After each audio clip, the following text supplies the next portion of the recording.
There we are. We're live. Okay, sorry everybody, you had a little technical difficulty getting started here. But today, today's webinar is about conversion rate optimization, or CRO, sometimes is what it's called. It's really about getting more conversion. So whatever your goal may be on your website, usually that's going to be e-commerce sales, maybe lead generation, or book an appointment, are kind of the big conversions that people are looking for on the kind of like primary conversions, we might call them.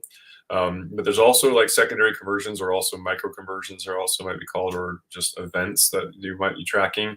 That could be things like how many people sign up for a newsletter, maybe they watch a video, maybe they stay on your website for a certain period of time, or anything like that where you're trying to accomplish something. Sometimes maybe if you're a publisher and it's about getting page views or visitors to your website so that you can use that to sell advertising space or whatever. Everybody's got their own different goals, but really it's a matter of, first of all, establishing what is that goal right up front. And then we're going to show you some tricks and things like that that you can do to get people through the funnel, as we say in the marketing world, which means we're essentially getting them to the checkout page or the thank you page of the goal that we're trying to have them do. So with that, I'll also tell you that I've got Oscar on the call as well. Oscar is his role here at WebTech is SEO specialist, although he wears many hats beyond the one on his head right now and the ones behind me. But he does a lot of things. He's got a really great background. Everything from email marketing to funnels and landing page, a lot of with the analytics and pay-per-click and many other things too. But he's excellent with SEO and content and things like that as well. So he's here to support me a little bit, and we're going to kind of go back and forth a little bit on talking about some of these different points. We also welcome anybody who's on the call to submit your URL, and we're actually happy to pull up your website itself and run through it, kind of do an analysis as we go here. So feel free to do that, everybody. And with that, let's go ahead and jump. Actually, I maybe should introduce myself. Maybe I should have done that at the beginning. At this point, I kind of feel like we've done a lot of introductions, but WebTech is actually. Let's just jump into the slides here. I think we do have a little introduction here on the slides. So, share my screen.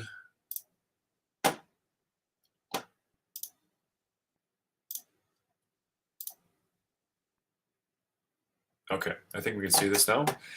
So let me see. I'm going to just keep it. Actually, I think just because of this platform we're on, I'm a little bit afraid if I do this. Yeah, I'm afraid I'll lose everything. Well, hopefully this looks okay to everybody. But let me just do a quick introduction. Yeah, again, I'm the founding partner of WebTech. We specialize in SEO, pay-per-click, and CRO are kind of the three main pillars of what we offer as a digital marketing agency. And you can definitely check us out. I won't go too far into all that. You probably heard about WebTech if you're on this call, but so conversion rate optimization is the practice of increasing the percentage of users who perform. I'm sorry, Justin, we are not able to see the slides anymore. Oh, okay, so that's actually better than. How about now?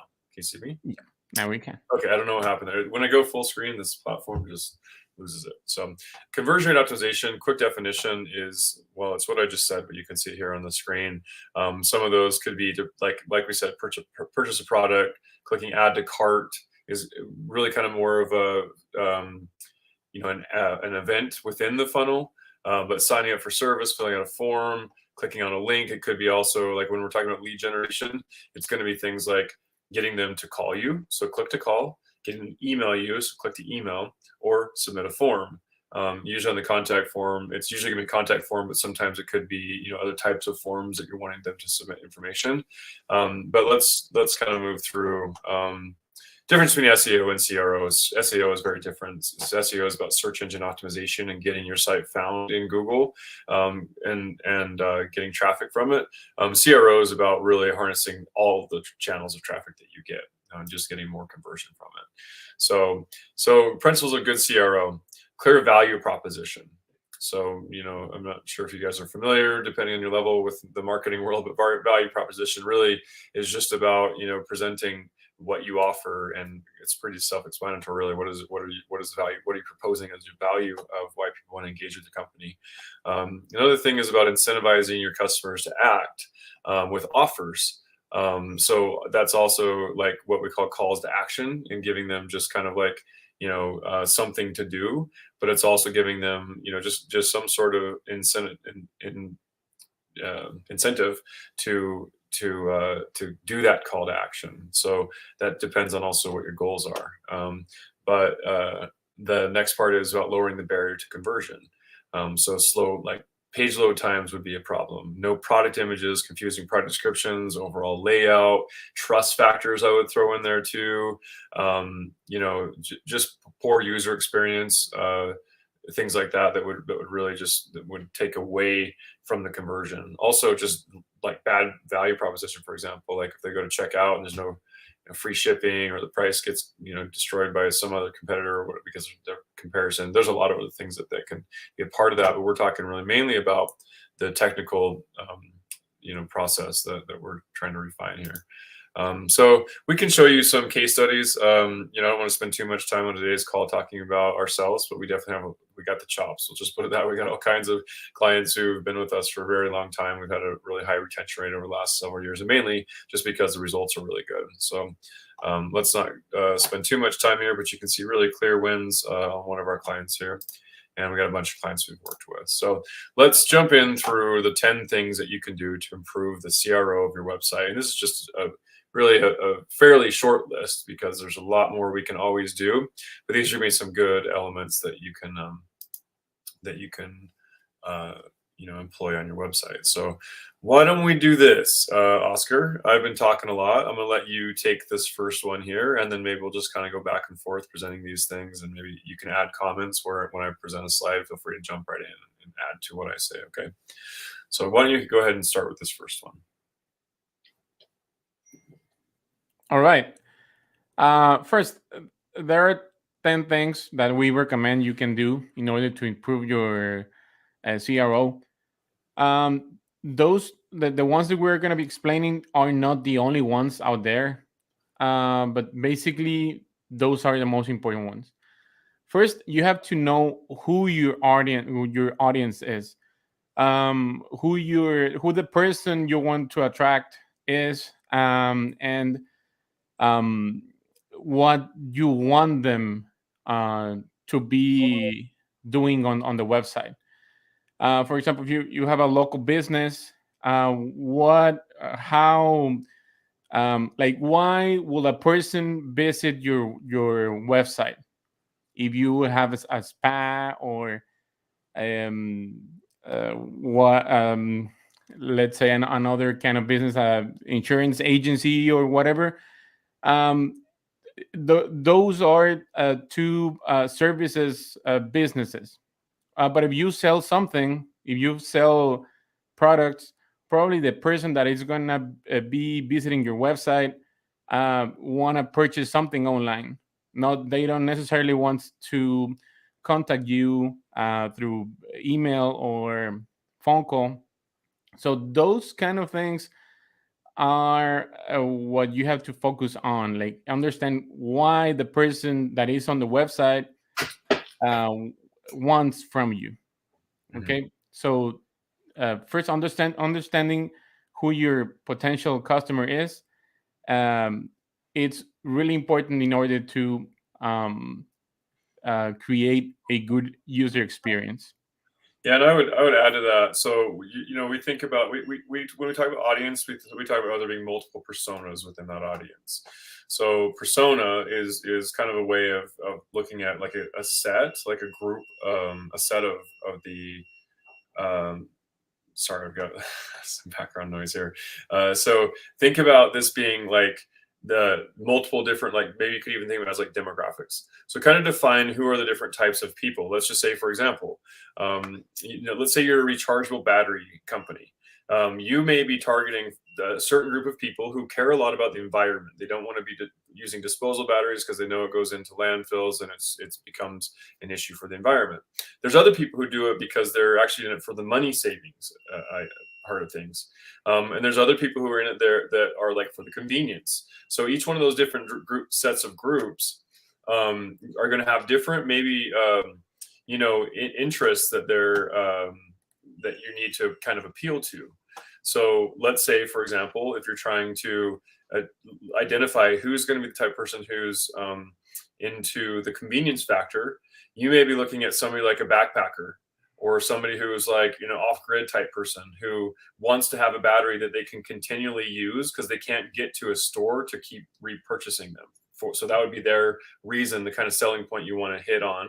Another one, you might want to talk about how many batteries. So as the environmental person, you might want to talk about how many batteries per year get thrown away and how your solution has saved X number of batteries from being thrown away through the products that you sell.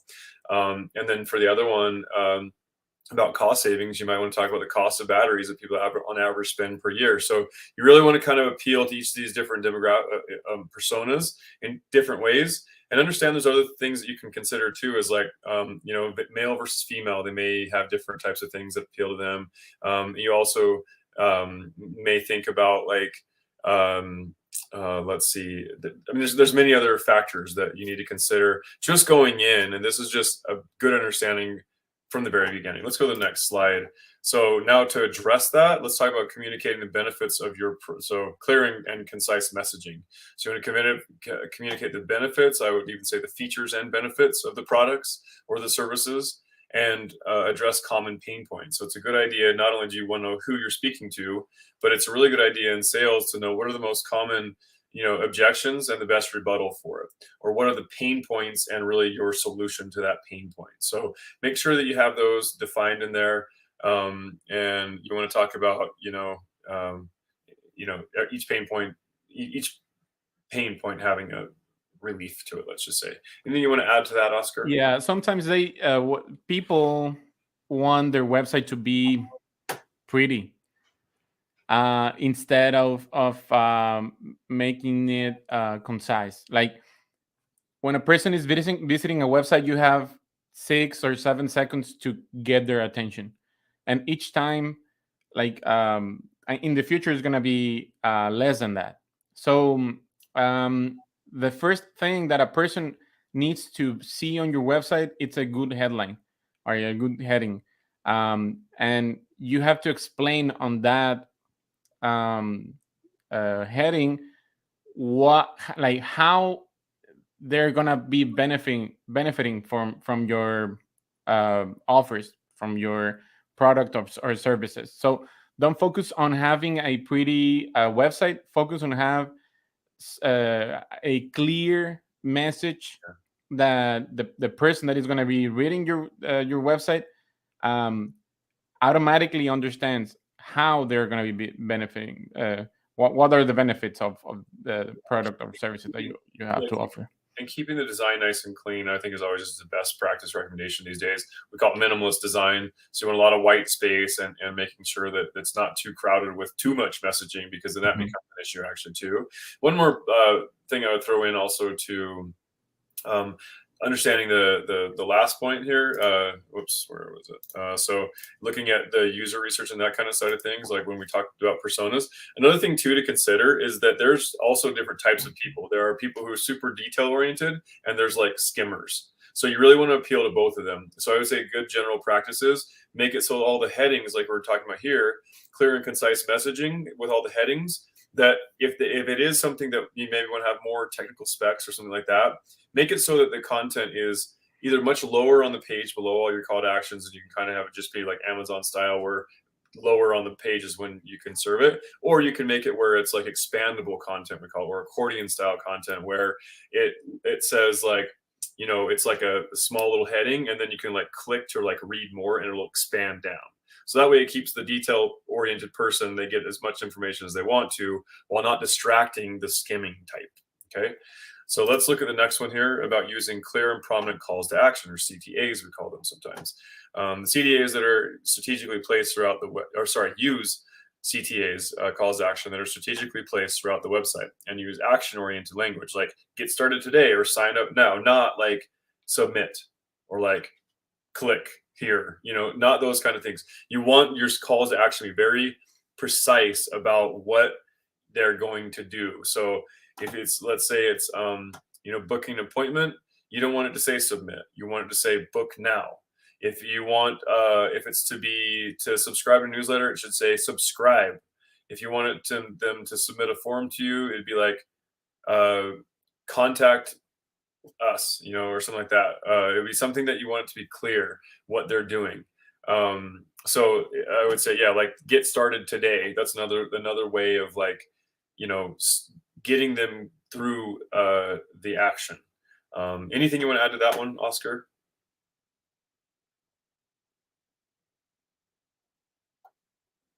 You're muted. I'm not sure. Actually, you're frozen. Okay, go ahead. Did you want to add I'm anything? sorry. I think I'm back now. Okay, you're back now. At least from my end. Yes. Something that I want to add here is if you are working with landing pages, focus on only one call to action. Um, don't offer them the option to do many things like call now, email us now, or submit this form now or whatever. Offer them only one thing, because if they get confused, they will go away. Like they will bounce from your page. Them at the moment they don't know what to do, or you are offering them many options to do, they're gonna be automatically going away, and they're gonna be looking for something else. Yeah. So Sorry, go ahead. yeah, so that's in case you are using landing pages. Of course, the call to actions can be tracked using A/B testing too. That's something that we are going to be covering later.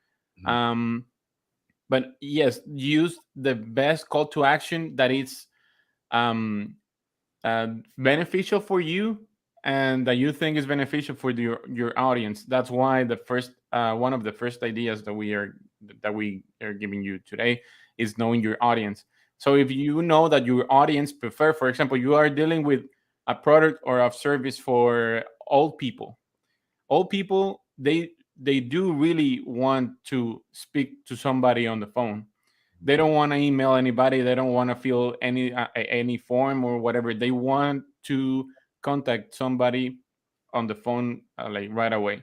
So if that is your case, instead of using any other call to action, use the call to action like call us now.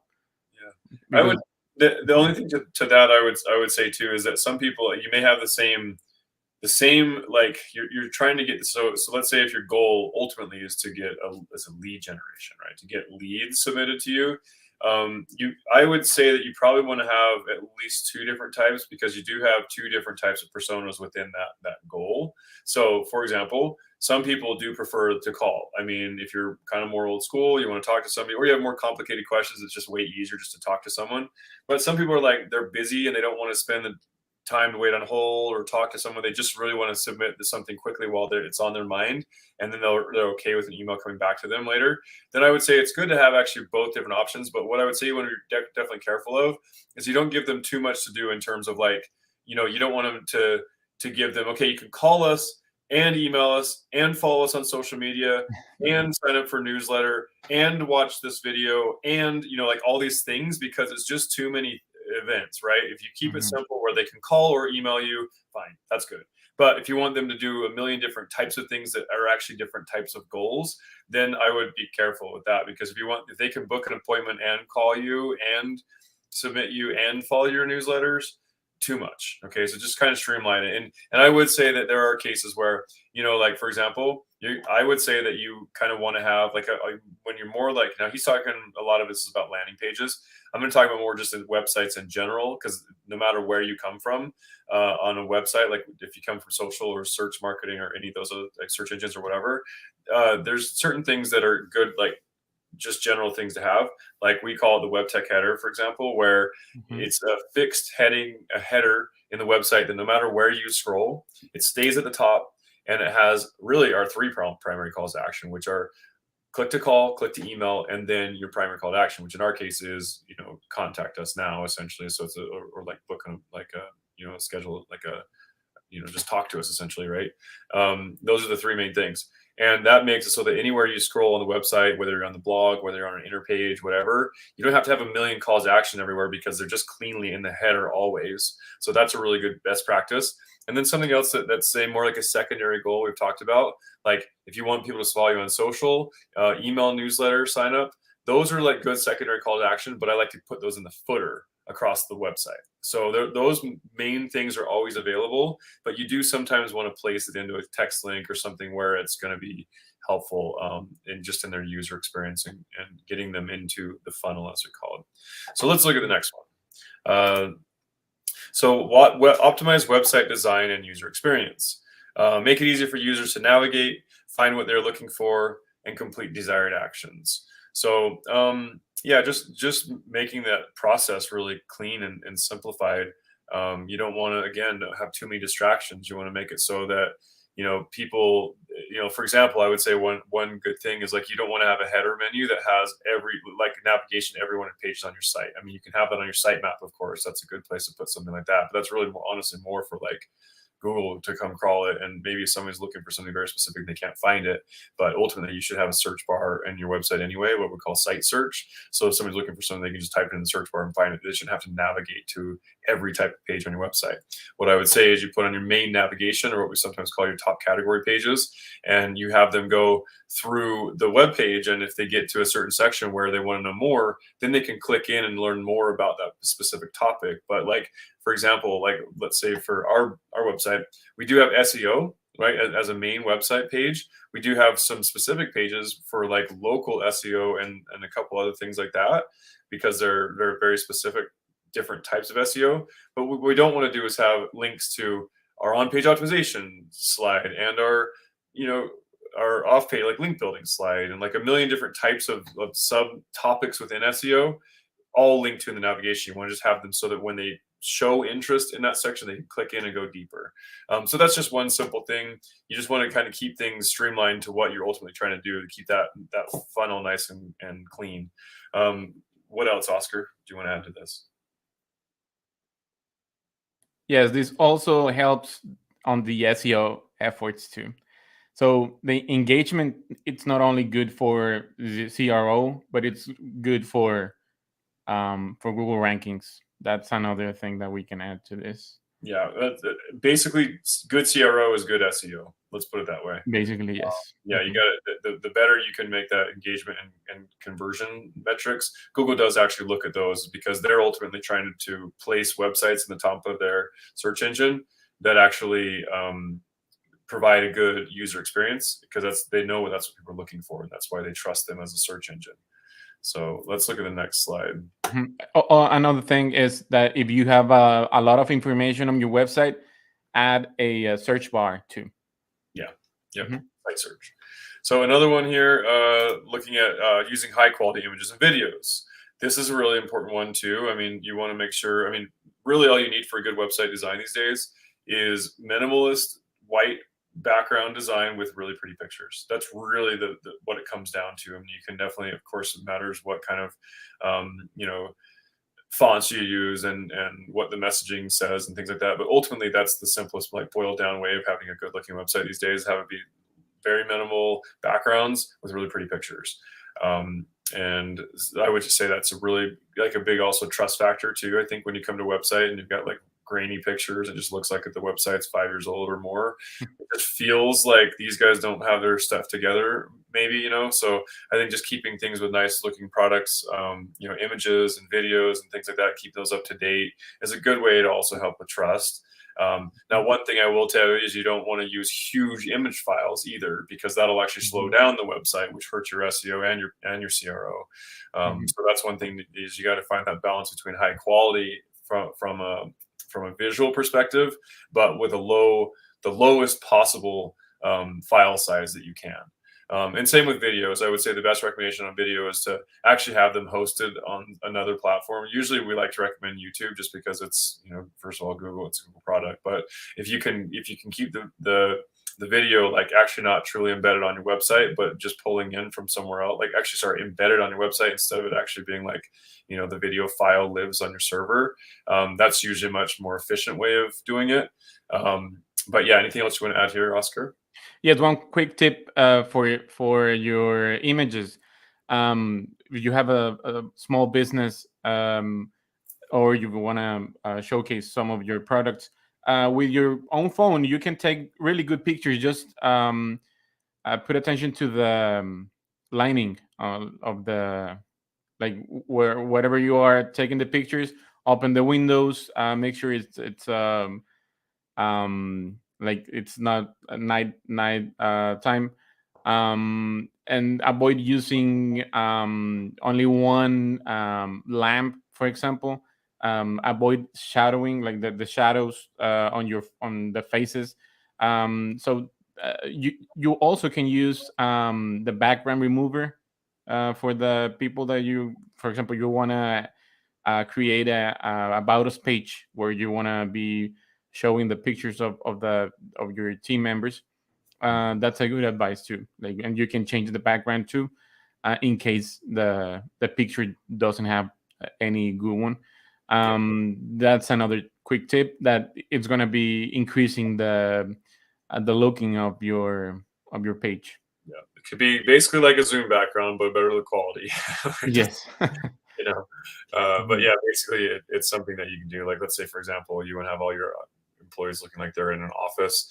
You could take a picture, have it cut out the head, and use like a nice little office setting that all kind of looks like you're in the same office. And But most of the time, you don't have to hire a professional photographer. yeah. Mhm. So that's one thing to do. Also, again, just kind of a trust factor. But the better quality, the better. And I would say if you can Absolutely. do it without using any, cropping, that would be the best. The next thing here, implementing A/B testing. So that means A/B testing is where you try two different versions and you just look at the data to see which one performs the best. And essentially, what you want to do is run the test for long enough until you get what we call statistical significance, just meaning that essentially there's enough data to say that this one is truly better than the other one. And it kind of depends on, there's different ways of kind of defining what that amount is. But essentially, you want to gather enough data over a certain amount of time to be able to make that decision. And it's going to be different depending on your traffic. I mean, some websites are going to get, thousands of visitors a day, whereas some, it may take you, a month or two or more to get thousands of visitors. So especially when you're first starting out. So the more traffic you have, the shorter amount of time it takes to run these kind of tests. But and you can even do more than just A/B testing. A/B technically means you're looking at option one versus option two. You can do what we call multivariate testing as well, which is a little more advanced, where you're testing more than two at the same time. So things to think about to test are like different calls to action. For example, you might want to have one that says, book now, and it's in red. And actually, let's just say, for example, you could test red versus yellow. See which one actually gets a better click-through rate or better conversion. Sometimes people will want to keep the design looking really clean, so they'll keep the button color looking very similar button color to the background, or it's that kind of follows the color palette of the website, and it just doesn't stand out very much. Kind of one general rule I like to say. I mean, I think yellow and red specifically are proven to be the kind of most eye-catching colors, and that even goes back to like billboard display advertising and that kind of stuff. But ultimately, red and yellow are what catches the eye the best. But having an obnoxious red or yellow button on your website may look a little out of the color palette. So what I would suggest you do is really kind of have, generally there's going to be kind of a primary two colors or so, and then having a third color as the one that's kind of the one that is only used for buttons or only for calls to action. And we can show you like some examples of like, maybe be helpful to look really fast, just like, for example, at our own website here. You can see our main brand colors are essentially this green and gold. But we also use a lot of gray and neutral tones. Like I'd say gray, black, and white come into play a lot, and just kind of tones of this. But notice how the calls to action are yellow. They're the most yellow of the colors that we have, because that's what sticks out to the eye the most. And you can see these are buttons. They turn yellow when you get there, but they're not nearly as prominent. Like some people may want to make these buttons kind of more like the same as that, but that would distract actually from the primary calls to action, which are up here. The search bar, I mean, we just kind of put that there. I'd be okay with that color not even being yellow, to be honest, but that just kind of lets you know there is site search everywhere. Down here at this point, we don't really care that if people click on the industry, but that's the option. Then you can see that the view more is one that we kind of call out. And then these are not buttons. This is just kind of, I guess, kind of going against what I just said. I mean, maybe we actually would want to test this one. I mean, this maybe is something that kind of just slipped through a little bit on our design. And then let's get started. That one really, honestly, critiquing my own website here, that should be yellow, and these I would probably put as green. So right there we have an opportunity. Sometimes, you just kind of have to keep working iterations of a website. That's kind of what I would just kind of critique our own thing here. Let me go back to the presentation. Oops. Is this it? Here we go. Okay, so anything else you want to add to that, Oscar, on the A/B testing side of things? Yes, there are many tools out there for A/B testing. Probably you're wondering like which one is the best. We have used Google Optimized, and it's a little bit hard to implement the one from Google. We use Convertize.io. That's super easy to implement. It's a little bit pricey, but it depends on your budget. So About you it's know about how much? Because it's all it's relative. like $60 per month. Okay. So Mhm. in terms of a subscription, that's fairly big amount, but I would say in terms of what kind of value you'd get back from that, it's well worth $60 a month. And you don't have to keep it forever. You just really need to kind of keep it as long as you can gather data. Another thing too that I'm not sure if we actually have in here, another nice tool is using uh, uh, heat map tracking, scroll map tracking. So that means having to do with so a couple that we recommend yeah. are Hotjar Yeah. or Crazy Egg. Both of these are Mhm. pieces of these are software scripts that you put on your website. Now, first of all, these are heavy. Any of these scripts are going to be heavy, so you only want to keep them on there as minimally as possible. You want to keep them on there long enough to gather data, and then you want to take them off. I wouldn't just keep Crazy Egg running forever because it's just too heavy. But you want to get the information you can and then take it off. But this will allow you to see actually where people are clicking on your website, where they're scrolling to, what we call scroll depth, and then you can also even see where when you can break down reports in different ways, where you can see people who clicked. You can actually break down by what channel they came from or what website they came from. These ones came from Google, these ones came from Bing, or these are all the people who came from paid search versus all the people who came from organic search versus social media people. And I guarantee you they're gonna have different users from different channels will behave differently. So you're going to see people from Google who are doing different things than people on social, and especially when you look at certain things like time on site, page per session, bounce rates, these other metrics too that we won't get into today, but those will be things we'll cover on another one of these webinars. Yeah, and that's something that I would say you got to set up when you launch your campaign because it only gathers data as long as it's on there. So that would be another tip. Anything else you want to add there? Nope. I have added the tools and they all of them have the free version or that the free trial at least. Mm-hmm. Cool. The next one is about optimizing website loading speed. This will reduce bounce rates and increase engagement. So that's another thing too. It's just another one for SEO and for PPC and for CRO. Like really all of them, you want to have that, but particularly SEO and CRO. I mean, you don't want to be sending paid traffic to a website that loads slow because you're just burning your money. But this will reduce bounce rates and increase engagement. So just keep it as light as possible. Like I just said, any scripts that you can remove. That's a whole other study about how to improve website speed.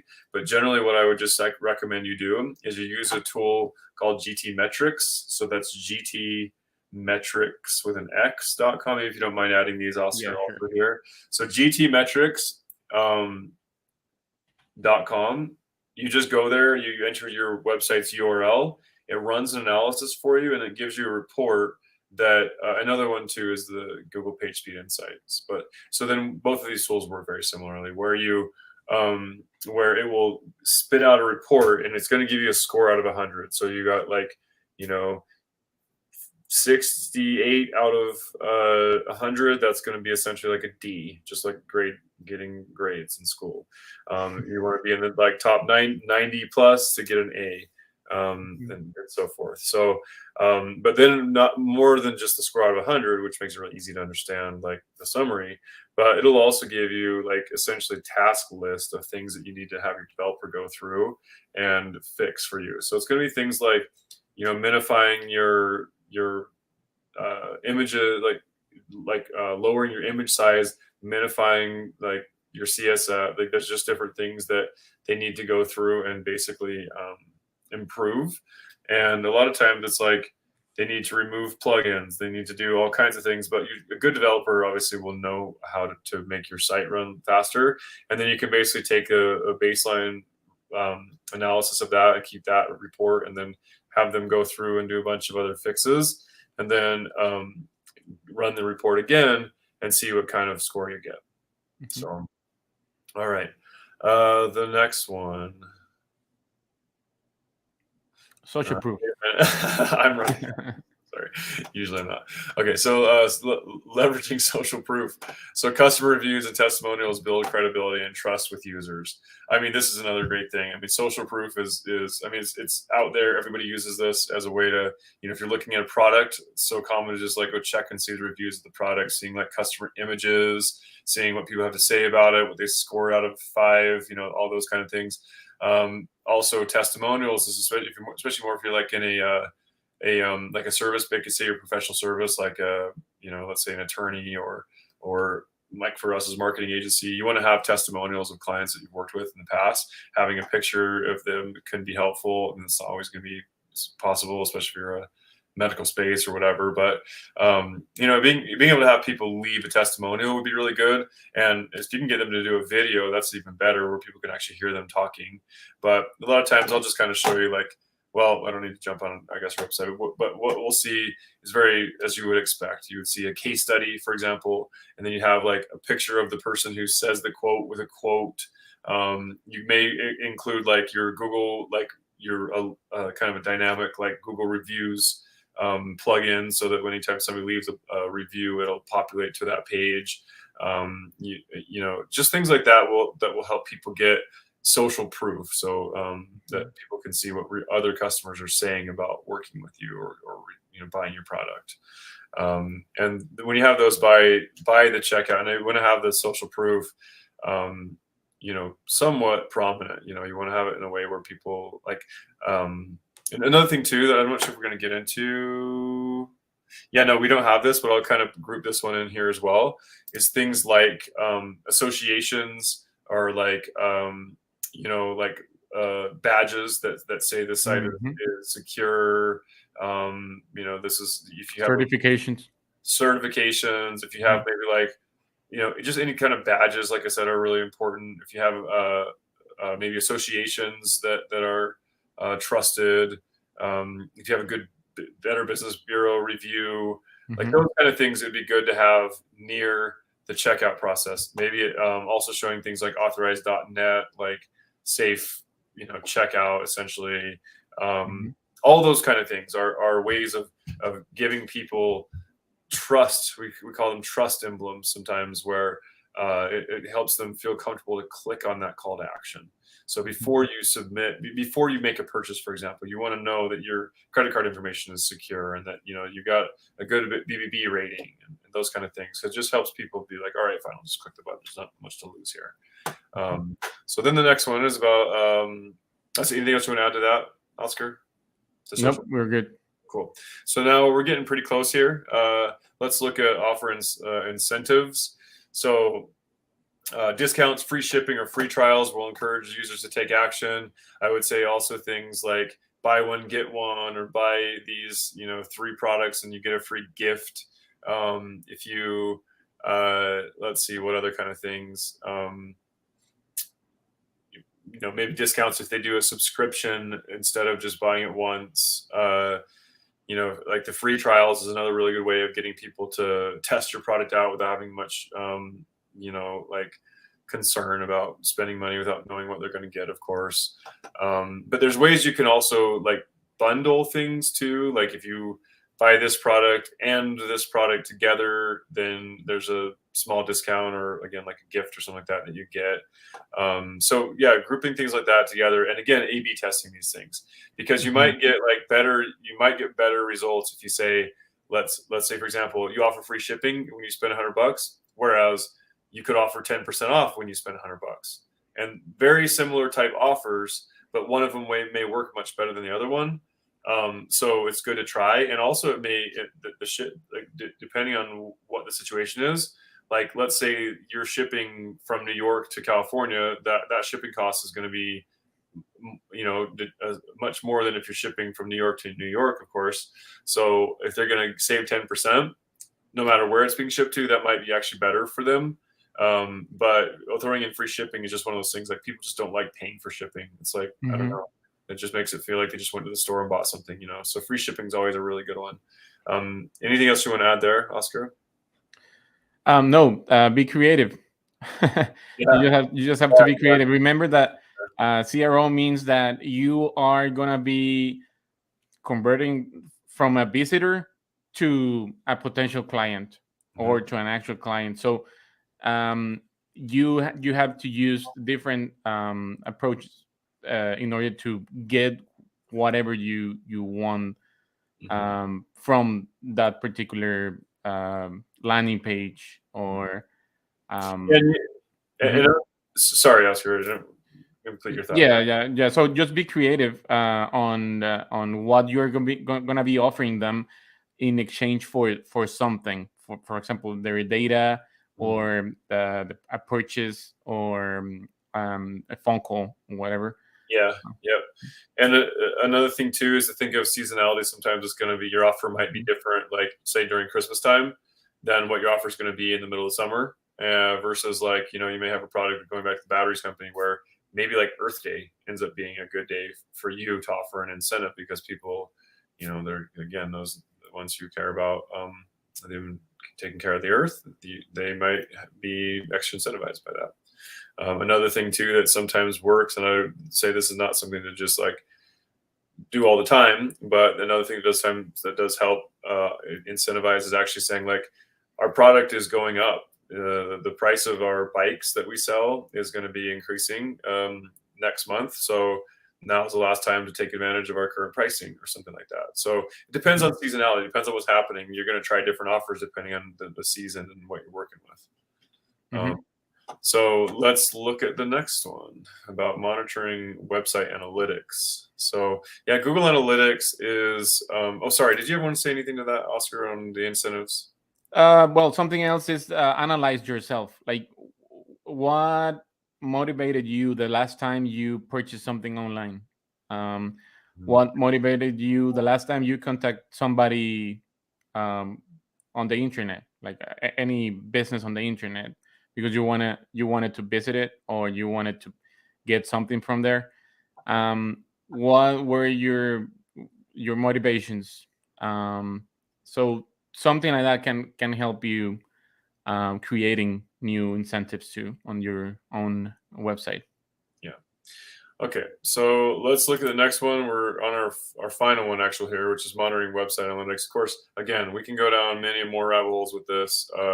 So I will just encourage you that if you do want to, go a little deeper on this, we're happy to, again, take your website URL today live on the call, or if you want to just reach out to us and we can actually schedule a separate, like, just free consult. Just want to let you know there's a lot more to this too that we can go through. But on the final one here, monitoring website analytics. Use Google Analytics to inform ongoing optimization efforts. That's one platform. It's kind of course, the big the 500-pound gorilla in the room that everybody kind of uses. The only downside to it is that you're sharing your data with Google. And that's one thing that most people are essentially comfortable with at this point. But if let's say you're a big corporation and for whatever reason you don't want Google, there are definitely some high priced, like, enterprise level solutions, all the way down to just like, much like inexpensive web analytics tools that are available. But the less expensive they get, the less, of course, features and the less like robust they are. But there are some good ones that actually do end up offering reports that Google Analytics doesn't offer these days, especially GA4 coming out. They've changed a lot of things. The GA4 is just Google Analytics 4. It's the new version that they've been rolling out since last year. It's going to be officially the one that everybody has to use as of, I think it was June. It's like next month, right?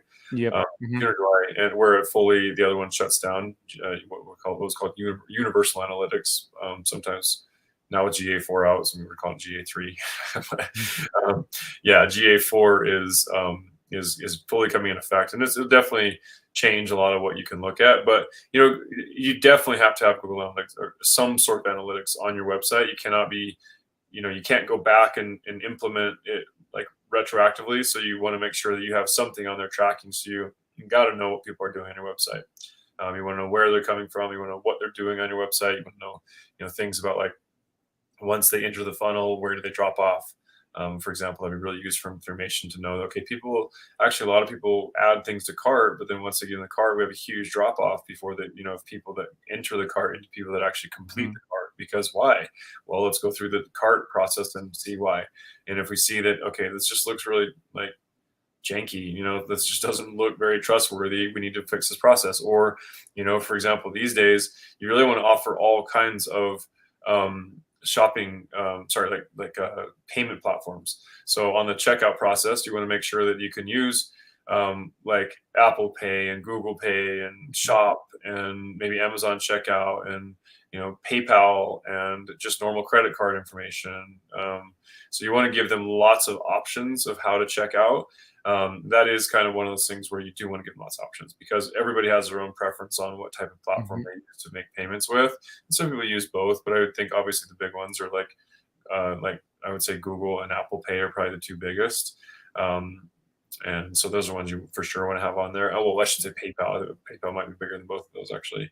But they're kind of different types of platforms. Yeah, especially if you're selling worldwide, you want to have multiple options. Yeah. And there's even Venmo, by the way. So Venmo has one now, and that's a PayPal at this point. But there's a Venmo option too now. So you want to make sure that you have as many available options as you can.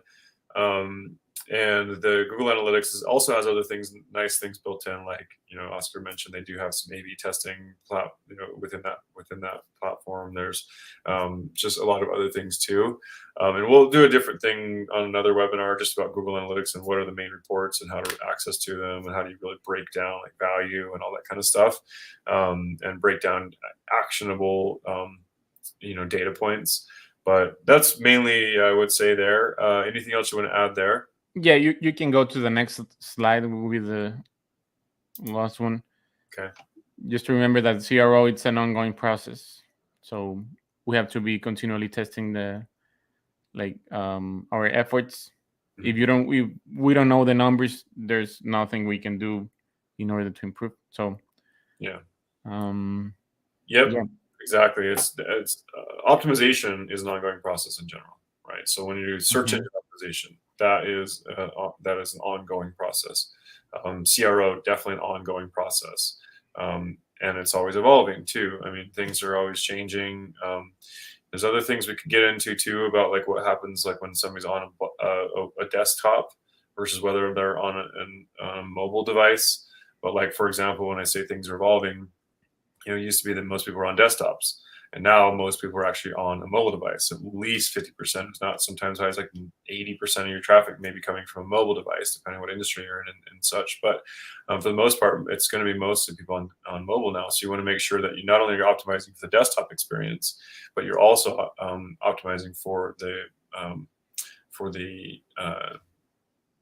phone user. So those are something that you also need to consider when we're looking at like ongoing refinement. It's like you test it for both different types of platforms, and one may work better on one platform. Like one decision might work better on one platform, and then the other platform works differently actually. So an example might be that people on desktop do a lot more form fills, like form submissions, where people on a mobile device might do more click to calls or click to emails. So you want to just kind of tune in a little bit to your audience. You might want to change a little bit around the user experience. Also, things like mobile devices tend to load slower. So you can get away with, say you do look at your website traffic and you've got a particular page that has a lot of desktop users, you might be able to do a little bit more fancy design thing because it will typically load faster. But just different devices will just kind of got to consider them a little bit differently. So I think we've covered a lot here today. I want you to know, of course, as we mentioned before, free audit and consultation to anybody who's on the webinar. We're definitely willing to do that for you. I really appreciate your time. I'm also going to let you know another thing too, is that this is a 6-part webinar series, and we are putting together now actually a certification for if anybody completes all 6 of these. Just kind of gives you something to, help, help create even a little bit more value for you. Not only going to learn these, but it's something that you can actually say, that you can show to a potential employer, or if you're a marketing agency, you can, talk about how you've been, completed a webinar or course or whatever on certain things. So, yeah, other than that, I think that's all I've got. Oscar, anything else you want to conclude with here? I think we lost Oscar. I think he's frozen. Oh, there he is. Sorry, I'm back. Yeah, anything else you want to close with here, Oscar? Well, the CRO, it's not only on the website. Like if you want to be converting visitors into leads, then the leads they need to be converted into customers. So if you are getting a lot of leads, but those leads are not becoming customers, you need to work on that process too. It's your website, it's not gonna be doing all the work. So if your website is it's good enough and it's generating a lot of leads, it's okay, like it's all right, but you have to work on the other process too. Yeah, like you got to generating those quickly, and kind of there's if you can follow within an hour at least, that would be best. But at least within 24 hours, I should say at least within an hour. But you can follow. Oh yeah, that's super important. If you don't call back somebody within 24 hours, I guarantee they're already talking to someone else. So there's a lot of that stuff, and that's that's really a really good point. We won't go too deep into that particular topic just because it's today's really about website conversion, but at the same time, like, very valid point. Make sure that your back end is tied up well too. You test your forms, make sure. I mean, you'd be surprised how many times we've had clients that their form is working for them, then something happens on their website that they're not aware of, and they stop getting their form submissions. And if you're not keeping an eye on that, that's something that you got to make sure when things break, or if you change your phone number but you don't change it on your website, or things like that. You just got to make sure you're kind of vigilant also about making sure that you do have a good you do receive the lead in the first place, and you do have a good follow-up process. So, all right, thank everybody for your time. We're close to an hour here, so I want to just respect everyone's time, and hopefully we had provided value today. Generally where these webinars are somewhere between 30 to 60 minutes. So a lot of times we can be a little bit quicker on some of these topics, but we did want to give you lots of good information. This is a bit of a deeper study. So yeah, thank you all for coming on, and hopefully we'll see you next week. No, by the way, next week. So next week is going to be, let's see, this is about conversion. What is our next one? Let me see. I think this is about the next one's about Google Business Profile. I'm pretty sure it's about the GMB, or Google My Business is what it used to be called, but now it's called Google Business Profile. So that's like your local listing on Google. It's not your website. It's that it's Google Business Profile. Yeah, it's a profile that. Sorry, I've got someone at my door, and it's beeping. All right. Thank you, everybody. Thank you guys so much. Thank you, Justin. Have a good rest of your day. Bye-bye. Thanks. Bye.